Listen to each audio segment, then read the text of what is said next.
हाँ बच्चों, अब हम लोग समझते हैं रेशनल नंबर और इर्रेशनल नंबर। इसको बोलते हैं परिमेय संख्या।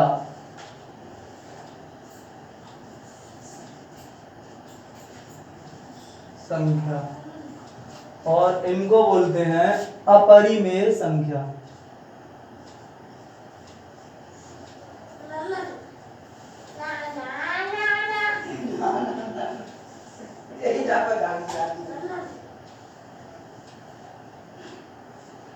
अपरिमेय संख्या। तो क्या कह रहे हैं, बता रहे हैं कि a number that can be expressed, कोई नंबर अगर एक्सप्रेस किया जा सके P अपॉन Q की फॉर्म में, तो वो नंबर रेशनल नंबर होता है। और P और Q क्या है? P और Q इंटीजर हैं। P और Q कहां से आते हैं? P और Q यहां से आते हैं। इसका मतलब ये हुआ P और Q यहां से कोई भी यहां से P और Q है, लेकिन Q जीरो नहीं होगा, ठीक है। इसका मतलब माइनस का 4 अपॉन, मतलब मैंने P ले लिया यहां से, Q भी यहीं से ले रहा कोई, तो Q ले लिया मैंने ये 3, तो अपॉन 3।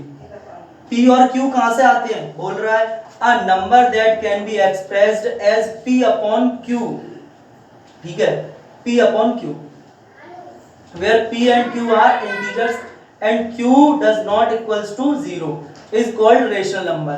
यानी कि अगर कोई भी नंबर P अपॉन Q की फॉर्म में लिखा जा सके तो ऐसे नंबर को हम रेशनल नंबर बोलते हैं। किसी भी नंबर को अगर P अपॉन Q की फॉर्म में लिखा जा सके तो ऐसे नंबर को हम रेशनल नंबर बोलते हैं। अगर कोई नंबर P अपॉन Q की फॉर्म में लिखा हुआ है तो हम बोलेंगे कि ये रेशनल नंबर है। और P और Q कहां से आते हैं? P और Q दोनों इंटीजर हैं। P यानी कि ये जो 4 है ये क्या है? ये इंटीजर से हमने लिया गया है, इंटीजर से हमने लिया है, और हमने 3 भी इंटीजर से लिया है, इंटीजर से लिया है। तो ये नंबर क्या नंबर बोला जाएगा? रेशनल नंबर बोला जाएगा, ठीक है। अब बात ये आती है P अपॉन Q की फॉर्म में जितने भी नंबर होंगे सारे के सारे रेशनल नंबर होंगे। इसका मतलब अगर मैं ये कहूं कि 3 अपॉन 5, 2 अपॉन 7, 9 अपॉन 5, 15 अपॉन 10, ये सारे के सारे नंबर कैसे नंबर है? ये सारे नंबर रेशनल नंबर है, P अपॉन Q की फॉर्म में लिखे हुए हैं। लेकिन ये रेशनल नंबर तो है, लेकिन ये स्टैंडर्ड फॉर्म में नहीं है। स्टैंडर्ड फॉर्म में का मतलब ये है कि P और Q की एक और खास बात होती है कि P और Q दोनों कोप्राइम नंबर होते हैं। कोप्राइम नंबर का मतलब दोनों का कॉमन फैक्टर सिर्फ 1 होता है और कोई भी कॉमन फैक्टर नहीं होगा। और लेकिन यहाँ पे कॉमन फैक्टर 5 भी है और 1 भी है, और मैं कह रहा हूँ कि कॉमन फैक्टर सिर्फ और सिर्फ 1 होता है। इसका मतलब हम यहाँ पे अगर कैंसिल कर लें इसको, 5 3 15 और 5 2 10, तो 3 अपॉन 2 जो आया ये स्टैंडर्ड फॉर्म में है, P अपॉन Q की स्टैंडर्ड फॉर्म में, यानी कि ये नंबर हम बोलेंगे रेशनल नंबर। ये भी था रेशनल, तो ये P अपॉन Q की फॉर्म में जितने भी नंबर लिखे जा सकते हैं वो सारे नंबर रेशनल नंबर होते हैं।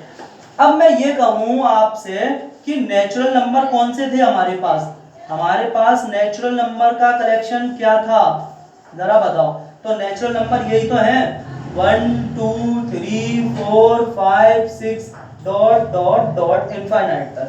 मैं आपसे ये कहूं, आप हमसे बल्कि ये कहो कि सर आप कह रहे हो P अपॉन Q की फॉर्म में लिखा हुआ हर नंबर रेशनल नंबर होता है, तो मैं इसके अपॉन में अगर 1 लगा दूं तो इसमें कोई फर्क तो है नहीं। अपॉन में तो 1 सबके होता है ना, अपॉन में तो सबके 1 होता ही है। यहाँ 2 अपॉन 1 करोगे तो रहेगा क्या? अगर मैं 2 अपॉन 1 करूं, 2 अपॉन 1 करूं तो है तो ये 2 के ही इक्वल, 2 अपॉन 1 है तो 2 के इक्वल, 2 अपॉन 1 इक्वल्स टू 2 है तो दोनों एक ही बात। यानी कि मैं किसी भी नंबर के अपॉन में 1 लिख सकता हूं तो वो नंबर पर कोई भी फर्क नहीं पड़ता, वो नंबर सेम ही रहता है। जैसे कि अगर मैं आपको समझाऊं कि 50 के अपॉन में अगर तुमने 2 कर दिया तो इसका मतलब 25 होता है। अब 50 अपॉन 2 का मतलब 25 होता है, लेकिन अगर मैं आपके सामने 50 अपॉन 1 लिखूं तो इसका मतलब तो भैया 50 ही होगा। यानी कि हम नेचुरल किसी भी नंबर के अपॉन में 1 लिख के उसे रेशनल नंबर कह सकते हैं। इसका मतलब सारे के सारे नेचुरल नंबर कैसे हो गए, सारे के सारे नेचुरल नंबर कैसे हो गए, सारे के सारे नेचुरल नंबर रेशनल नंबर हो गए, क्योंकि इसने इस बात को फॉलो किया हुआ है, इस बात को फॉलो किया कि P अपॉन Q की फॉर्म में लिखे जा सकने वाले सारे के सारे नंबर, P अपॉन Q की फॉर्म में लिखे जा सकने वाले सारे के सारे नंबर रेशनल नंबर होते हैं। तो हमने, और उसने बोला था कि P और Q दोनों इंटीजर से आते हैं, तो 1 भी तो इंटीजर ही है, 1 भी तो ये इंटीजर ही है, पॉजिटिव 1, तो हमने 1 लिख दिया इनके सबके। तो ये सारे के सारे नेचुरल नंबर क्या हुए, सारे, इसका मतलब ये हुआ कि सारे नेचुरल नंबर रेशनल नंबर होते हैं, सारे नेचुरल नंबर रेशनल नंबर होते हैं। लेकिन अब मैं ये कहूं कि 1 और 2 के बीच में कौन कौन से नंबर हैं, तो 1 और 2 के बीच में जैसे कि 3 अपॉन 2, 1 और 2 के बीच में ही तो होगा।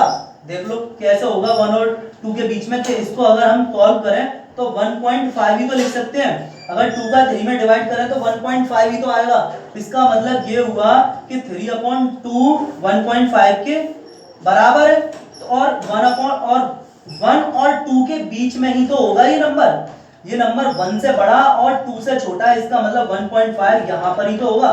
तो यहाँ पर है, इसका मतलब इन दोनों के बीच का नंबर है, ठीक है।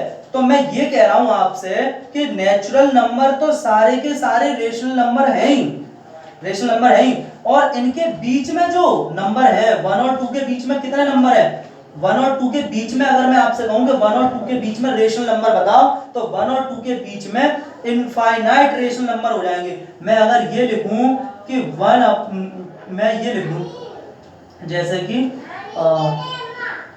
3 अपॉन 2, या चलो इतना, ये एग्जांपल आपको समझ में आए होंगे शायद, ठीक है। मैं अगर इसके और एग्जांपल लूं, जैसे कि मैं यहाँ पे लिखूं 5 अपॉन 2, तो 5 अपॉन 2 किसके बीच में आएगा, 1 और 2 के, या 2 और 3 के बीच में आएगा।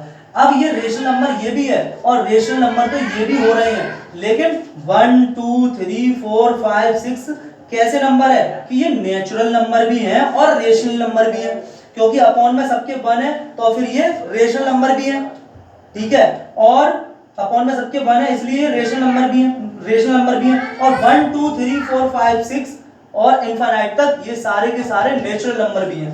तो मैं आपको ये बोलूं कि ये कितना हो जाएगा, तो ये आप कहोगे कि ये तो हो जाएगा 2.5, तो 2.5 किसके बीच में आएगा, इन दोनों के बीच में आएगा, ठीक है। और 1 और 2 के बीच में, 1 और 2 के बीच में अगर आप इसी तरीके से निकालेंगे तो इनफाइनाइट नंबर आएंगे, ठीक है, इन दोनों के बीच में इनफाइनाइट नंबर आएंगे, लेकिन वो सारे के सारे नंबर क्या बोले जाएंगे, सारे के सारे रेशनल नंबर होंगे। 2 और 3 के बीच में कितने रेशनल नंबर है, तो आप लोग कहोगे इनफाइनाइट रेशनल नंबर है। 3 और 4 के बीच में कितने रेशनल नंबर है, तो आप लोग कहोगे इनफाइनाइट रेशनल नंबर है। तो बात समझ में आ रही है आप लोगों को ये। इसके बाद मैं आपके सामने ये लिखूं, अगर ये लिखूं, ठीक है, ये सारे के सारे एग्जांपल आप पॉज करके जैसे भी चाहे वैसे ये सारे नोट कर लीजिएगा, और समझना तो बहुत जरूरी है। अब मैं इसके आगे और बताऊं अगर आपको, मैं अगर ये बोलूं कि सारे के सारे होल नंबर को भी तो हम P अपॉन Q की फॉर्म में लिख सकते हैं, जैसे कि होल नंबर होता कौन है, 0 1 2 3 4 5 6 और ये सो ऑन, ठीक है।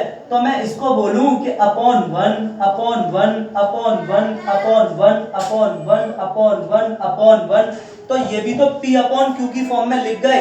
अगर P अपॉन Q की फॉर्म में लिख गए तो ये सारे होल नंबर को हम रेशनल नंबर भी कह सकते हैं, ये सारे। तो होल नंबर सारे के सारे, इसका मतलब ये हुआ कि हम कह सकते हैं कि सारे के सारे होल नंबर भी रेशनल नंबर होते हैं। क्यों होते हैं रेशनल नंबर, क्योंकि भैया इस बात को फॉलो कर रहे हैं, कैसे कर रहे हैं कि हमने P अपॉन Q की फॉर्म में लिख दिया, ठीक है, और P और Q इंटीजर होने चाहिए, तो हमें दिख रहा है ये सारे के सारे P, ये P और ये Q, अगर ये P है तो ये Q, ये P है तो ये Q, और ये सबके सब इंटीजर से आ रहे हैं, इंटीजर से आ रहे हैं, तो ये सारे के सारे कैसे नंबर हो गए, रेशनल नंबर हो गए। ये सारे कैसे नंबर हो रहा है, रेशनल नंबर हो रहा है। इसके बाद मैं ये बोलूं कि सारे के सारे इंटीजर भी रेशनल नंबर होते हैं, ठीक है। इंटीजर कौन से हैं, 0।